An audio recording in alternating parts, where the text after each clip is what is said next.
Haploids are more suitable for mutation studies than the diploids. This is because question में कहा गया है कि हैप्लॉइड जो है वो ज़्यादा प्रीफर किया जाता है अगर हमें म्यूटेशंस की स्टडीज़ करनी है एज़ कम्पेयर टू डिप्लॉइड्स। मतलब डिप्लॉइड्स को कम किया जाता है, हैप्लॉइड्स को ज़्यादा प्रीफर करते हैं हमें म्यूटेशंस की स्टडीज़ करने के लिए। अब क्यों करते हैं ये बताना है। पहला ऑप्शन है haploids are more abundant in nature than diploids, कि हैप्लॉइड्स जो है वो नेचर में ज़्यादा है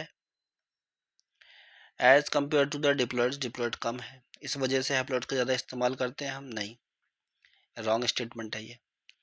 ऑल म्यूटेशंस वेदर डोमिनेंट और recessive are expressed in haploids. तो ये स्टेटमेंट बिल्कुल सही है, क्योंकि देखो जो हैप्लॉइड्स है, हैप्लॉइड्स के अंदर एक ही एलील्स होगा, और म्यूटेशन जो है चाहे वो डोमिनेंट हो चाहे वो रिसेसिव हो, सारे के सारे म्यूटेशन जो है अपना कोई ना कोई एक्सप्रेशन दिखाए गए। ठीक है, तो ये वाला जो है वो राइट स्टेटमेंट है। नेक्स्ट है अब haploids are reproductively more stable than diploids. तो ये जो स्टेटमेंट है गलत लिखा हुआ है।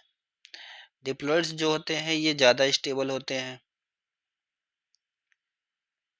As compare to the haploids. Haploids कम स्टेबल होगा।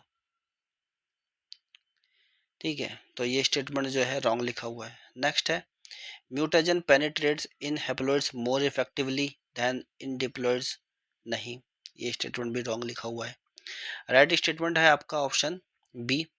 हैप्लॉइड्स को हम इसलिए ज़्यादा यूज़ करते हैं म्यूटेशन स्टडीज़ के लिए कि म्यूटेशन कि उसमें एक एलील होता है। अब म्यूटेशन उसमें चाहे डोमिनेंट हो रिसेसिव हो, दोनों के दोनों एक्सप्रेस होंगे, दोनों के दोनों म्यूटेशन दिखाई देंगे।